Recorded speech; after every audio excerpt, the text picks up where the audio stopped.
Hello, everyone. It's your boy. We're back at it again with my favorite woman, Sarah. This is a special edition of War and Infinite Panels. This time, we managed to gain a review copy of an upcoming graphic novel printed by Dark Horse called Renegade Rule. Ooh, fancy. Yes. If you check us out and follow us, we'll have some more content about Renegade Rule coming up soon for you. The book is the two writers are Ben Kahn and Rachel Silverstein, and the art is done by Sam Beck. I think of it's a very light graphic novel with a lot of strong LGBT elements, which I recommend if anyone's LGBT, pick it up if when it comes out. I believe it comes out on May 26th, 21. Because I'm saying this just because I hope this doesn't come out in like 5 years because our editing is crazy. Yeah, I mean, we do what we can. We are a small time podcast, but yes, we are going to be looking at Renegade Rule today. If you haven't picked it up or you haven't heard about it, let us give you a quick down low. So, Renegade Rule follows a esports team made up of four friends. They are Jesse, Amanda, Sasha, and Tanya, and they play in a game called Renegade Rule, which is essentially like It's a VR world kind of it's simulation. a VR esports sort of in the vein of and I can't think of any esports now because that's where my brain It's is. it's a team shooter similar to like Valorant or Counter Strike, but it has a lot of I would say it's more like Valorant where it's team sports where it says like each character has a certain skills they use, like Hmm. tank, healer, Well, DPS, to etc. me that feels more like a Team Fortress 2 kind of thing. Yeah, TF2. That's another class shooter. Yeah, Yeah, so in essence what happens is these four friends are on a team. They're called the Manhattan Mists, and they go into a major tournament, um, and you sort of see through the different battles that they have, their fighting styles, their friendships, the chemistry that they have between them, and we know that Team Captain Amanda is working very, very hard to try to get the money to help her sick mom, which I mean, who hasn't seen all the heartwarming stories about that? So we follow this team as they go into a very big tournament for some very real cash, but there, of course, as always, complications along the way. And if that sounds good to you and you would like to stop listening here, that's cool. Go pick up the book, put your money down, get a delicious, amazing, awesome graphic novel for your time. But if you'd like to hear more about our thoughts, if you have read the book or are just even more curious about it, Matt and I are gonna divulge all of our secret opinions about it. yeah. I honestly think the book does a pretty good job at what it does. I think the book's pacing is rather quickly. It's easy to pick up and read. I think that's a strength of the book. You can just plow through it and enjoy the story. It's like I guess Sarah and myself have done this before. We would just find a webtoon or a webcomic and just read like an entire like work. Like, oh, I read the whole story, done, and feel satisfied. I think that's a strength of the book. Another strength of the book is I love Sam Beck's coloring and I love their art style. It's very colorful. It's pop. It's very positive. Right. Um, I would expect a shooting game to be a bit more grittier, like bullets and blood and all that stuff. No, it's just a fun, lighthearted game with a fun, lighthearted universe. It definitely that's I think why it reminded me of TF2 and oh, what's that other one with all the really fun character designs? Overwatch? Overwatch. There we go. I was like Outer Haven. No, that's where we are. That's That's not what us. Yes. wrong one. Yeah, but very Overwatch in sort of like this sort of bright and colorful. And yeah, going back to the art style, I just love the character design. I think that obviously everyone is very different, but sort of just the everything from the facial expressions to the clothing, the settings, everything just really ties in very well into sort of. I mean, obviously the writing is strong enough on its own, but it really accentuates the features of the different characters and gives you a really strong feel for what's going on. Like my favorite was in their first match in the national tournament, they fight against this really snarky, snipey, mean spirited person, and in the game their character is dressed like a witch. Like, Yeah. haha. Like that's a good visual pun, in my opinion. Yeah, I think one of the I guess I don't know. Obviously, it must have been intentional. Jesse's just signed in this series out because of her outlandishness. Like, there's many parts of the story where she's just trying to do this weird kind of trick shot moments, like I'm going to shoot a button and dump lava on my opponent instead of just shooting them in the head. It's hilarious. Like I play a lot of shooting games that happens a lot where like I could just kill the guy or do a 360 no scope and hit a guy in the head. That's kind of funny. She's just just a fun. She's a very fun character. To me, she stands out the most next to Sasha, because Sasha is Sasha, and leave it that way. It's definitely interesting. And the other thing I'd like to sort of note is that you can really tell that the writers are, and this is not to be like shaming other writers, but they're very fluent in nerd culture. I really like that there are like little touches, like Tanya is super into fanfic, and clearly shows like when she talks about it, the bakery AU. I was like, ooh, I feel that. We all drawn or read something about our favorite characters working in a coffee shop or a bakery or a florist's or a tattoo parlor, any number of AUs out there in the world. And that kind of level of detail as a nerd, um, it's like it resonates with me. It just adds, it's like the delicious cinnamon on top of the delicious roll that they've served up for us. True, and I love how Tanya had a moment. No spoilers, of course, as she goes, "Man, I like this pairing, but the fandom is kind of toxic," which is like those are my feels every time. I'm divulging down into like Tumblr or something for something I've been watching just for fan art. It's like, man, this fandom could be toxic, but this art and stories they slap. So I'm just gonna just lurk in, hope for the best. Yep. It's But yeah, oh it definitely like reads like something a lot, and that's another thing. Like the dialogue really reads like the way that my friends and I would talk, yeah, or like people who I know who are in esports would talk. right. It just like in general, I think it's like that's another strength of the book. The dialogue is just natural for the characters what they do. It doesn't feel like, not to crap on the writers, like some 40-year-old dude who's trying to write for a teenager. That's kind of cringe. Yeah, Please don't do that. it's like that meme with like "Hello, fellow kids." Yeah, with I forgot his name. Steve is Steve that Buscemi? Buscemi. Buscemi, yeah. I too, my fellow kid, a skateboard. Yes, that's exactly it. Both Ben and Rachel do not get that. Just don't have no energy. It's just the way they flow. It definitely feels. No, absolutely.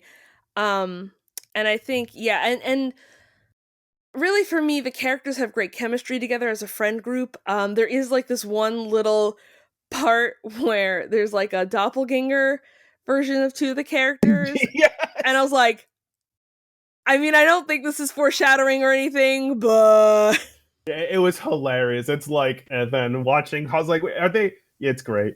Um, yeah, and I guess like another thing is too that the story does well. I guess it's like it hones on to its main plot very consistent. Like they're trying to win a tournament. Uh, Cassidy is trying to win. Cassidy is trying to win. That's her last name. Cassidy's trying to win the tournament to save her mom. She's having conflictation because she may have feelings and stuff. And I also think there's a lot. I also think that's pretty good. The romance elements in this story comes off okay, but not too overbearing. It's not like, oh no, ooh woo, gotta get that booty. Like no, it's just like it is what it is. It doesn't. yeah. I guess actually you could talk more about romance than I do because I'm not a romance person. I mean, well, I'm not really a romance person either, friend. Have you seen my horror comic lineup? One does not do feelings because feelings are bullshit, but I will say that I definitely get that feeling of Amanda has sort of a pseudo-y, idly kind of crush on one of the other players from one of the big teams. They have a really sweet interaction, and you just sort of see like, I will say there is a traditional romance element to this story that you'll be more familiar with, but it's also very sex positive. We see Sasha going off to do uh, very fun things with other people, which hey, live your best life, friend. We see Tanya really desperately looking for a connection in a romantic way, and I very much sympathize with her when she's like, "I'm going to die alone." Like, Oh God. yes, babe, you and me though. You and me gonna die alone together, even though you're fictional. But we, what can I say? They are realistic and relatable. So I like that. It wasn't also just one represent, and also you have Jesse, who has a partner and very, very, very, very flirtatious and outgoing, and just a really like what I would call like a very extroverted relationship, wherein like they're very big PDA, but there's also like a lot of just very tender, emotional care and like just vibing on like in very public situations, which like is really sweet because you know oftentimes queer relationships or relationships that are it is also an interracial relationship, often have been portrayed as like the side relationships or like, oh, well, like we don't want to bring attention to ourselves, so we keep it on the DL. Oh, Uh, oh, yeah. don't remind me. I can get personal stories about myself and my. Anyway, that's not the good stuff. We're talking about book, not my personal love Yes. life. Oh God, now we. Put it back in the box, Matt. We can deal with it in therapy. Oh God, I feel like that's gonna be like an episode. We're like, hey, we're gonna talk about therapeutic problems, but no, but this episode. But on this episode, we will talk about this book. But yeah, I mean, it is a really great. It's very positive and diverse, not just again in its cast of characters, on a representation level on many levels, but really on the span of romantic and or sexual relationships that a person can have, Right. or not have. For Tanya, God bless you, Tanya. Yeah, I think another thing the story does well is it subverts expectation of things. Such as I'm not no spoiler to the ending, whatever, but it doesn't. A lot of I would say books that deal with getting the prize. Sometimes the prize isn't what's the most important thing; it's the journey. So this book kind of subverts expectation that way. I think it was pretty cool towards the end. I also like the fact that there's some actual character growth for particularly. I keep calling her by her last name, Cassidy. I think it's Amanda, right? Amanda Cassidy. That's an excellent question. I never pay attention to last names because I don't super care. But it is Amanda Cassidy, yes. See, I have this. Yeah. This is what happens, Sarah. Little side tangent. I work so hard. I only recognize people by last names. But you first name because you have 7 last names. I have 8 last names. Oh no! I wrote it. It's over. Anyway, but no.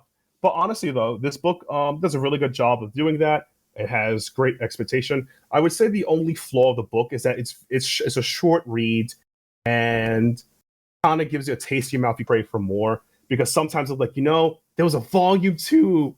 I would be super lit. But who knows? The future is the future, and things can happen. That's my only critique of it. I guess a flaw of it that it's short, and I would like more of it. Basically, your flaw is like it's too good, and there's not enough of it. Exactly. Which is not the worst flaw to have. It's not the worst. I definitely think that we focus a lot on like here's my thoughts, right? I really did enjoy the book. I think it's a great book. For me, and again, it's really because of the brevity. I think with more time, I think with more issues, there are other stories that we can go to, but we really end up focusing on Amanda and her struggle, right, with her mom's illness, and wanting to win versus like wanting to impress or be with the person from the other team. And then a lot of time sort of ends up talking about like Jesse and how like random Jesse is. And Right. I feel like Sasha and Tanya don't get as much time to shine, which makes me sad. I agree. I mean, they shine in like one of the matches at best, but yeah, I feel like Sasha as a character, her pivotal point is in the beginning, towards the first meet, and between the interlude before a match. I'm not going to spoil anything, but that's about it. While as Tanya, I've always felt as a character, even though I like her, she's cool. She has some like good moments you mentioned. She kind of feels wallflowery. She just kind of just I'm here. That's kind of it. Yeah. No, for sure. And again, like there's also this one scene where very briefly we see all of their parents or guardians in the audience. And Yeah. you can kind of tell who's who. But I was like, I want to know more about these people. They seem Yeah. very sweet. But it's also nice to see a story about esports where it's not like, when are you going to get a real job? Or, and better yet, since this is a positive LGBT book, which is something I really, and this is more people, if people are LGBT, I really pray that you have friends and family support you, and create a book that shows that. Being who you are should be loved by everybody you know. As it. No questions. It's there's no, and I mean there's nothing wrong with having stories of LGBTQ and queer youth where, coming out doesn't always work out, because that's unfortunately we live in hell, and Right. sometimes coming out does not work out well, or you are um removed, or I'm saying excommunicated, but that's not the right word. You become estranged from your family. But it is nice to see stories where that's not the case, where you how you identify, who you love, who you are is accepted intrinsically, like there's no question about it. um and maybe that's an element that would have gotten explored in the future. I'm not sure, but like from what we sort of see, there's a lot of positivity around it, which it's just nice. It's nice just not to have. It's like when like you see the one narrative that every, like, for fat women characters, the one narrative you get is the diet narrative, and for queer men, it's the I'm in the closet and I don't know what to do. Like Oh you yeah, yeah, yeah. you like to see some variety. You like to see, like, hey, you can actually like live your life and be okay, and like not everything is about X, Y, and Z, or not every outcome is like And dire gloom. and sad. Yeah, yeah. That's the one thing I do praise the book for, because it's like, and again, I don't want to insult the LGBT narrative, but at least the ones that I grew up reading when I was younger, at least because I read all comics, a lot of them, though realistic, were very doom and gloomy. They were very negative, but they were very realistic, of course, because these books came out in the 80s. And as much as great these books were, it does kind of suck knowing that this was the only material that I'm gay, it sucks, your life is suffering. Here's a little piece of like slim happiness. And I know that's a narrative and it happens, it's reality, but sometimes I like to read a world where things are just okay. Life isn't crap. Yeah. Oof, okay, that was enough. That was a hard. We had lots of feelings, but Yeah. basically I think what it boils down to is we both really like the book. Y'all should buy the book. The book is great. It's really well made, and it's just one of those stories. And I will say this, sometimes comics can be kind of hard to get into. I didn't get into comics until I was much older, like in college, because the barrier for entry can be very high.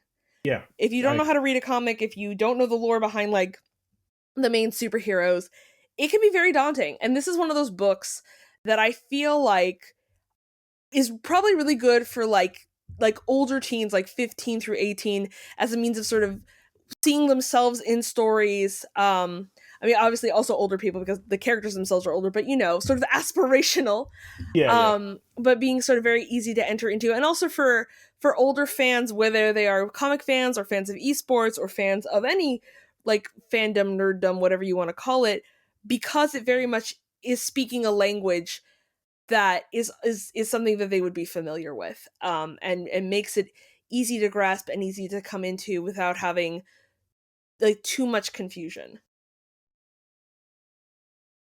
Yeah, I guess, yeah, actually, claps. That is a good summation of it. Thanks. Um, I think, yeah, I would recommend this to any. I guess I would put this as. I think that's it. So I guess if we had to give the book a rating out of five, I'm going to be roughly a 3.5, 3 to 3, say 3.5. It's a solid read, a good recommendation to pick up when you have a chance. And the only flaws of it is that it's some of a short read, and it would leave you craving for more, but that's about it. And there's some character developments that aren't as strong. It's a 4 character series, but there's not much strong across the board, and that's Yeah. about it. But it's not like a death sentence, people. It's not like, oh No, and god, I mean, again, look at freaking Harry. We don't talk about Harry Potter anymore, but no. if Uh, we did, I mean, like, it's all about Harry Potter, and like, sure, Hermione and Ron get a little nibbled here and there, but like, it's a 7-book series, like well over 1,000 pages when you smash it all together. I'm just saying, yes, not the worst thing in the world. yeah. But for real, I would give it a 4. I'm actually writing up the official written review for the Outerhaven, where this special episode will be featured. So you can hear my beautiful voice and read my beautiful words at the same time. I definitely give it a 4 out of 5. I think it's really fun. I think it knows who it's writing for, while still being inclusive and smart about how it brings readers into the medium of comics, but also into esports, and into fandom, depending on where you're coming from. And that can be really, really important. And I just, I'd like to see more. In essence, it's just like more. I want more story, please, and thank you. Yeah. I guess when we smash our scores together, we're like 3.5 to a 4. So that's solid. Still a good grade. Still a good grade. Good job. Good job. Good jobs, Ben and Rachel. But anyway, this is Matt and Sarah signing off. Thank you guys for checking out our review of Renegade Rules. You can purchase the book through Barnes and Nobles. You can pre-order it through many things that sell books. You get it digitally. You get it through darkhorse.com. The book does come out again on May 26th. So get it while you can, and we'll see you guys in the next one. Goodbye. Later.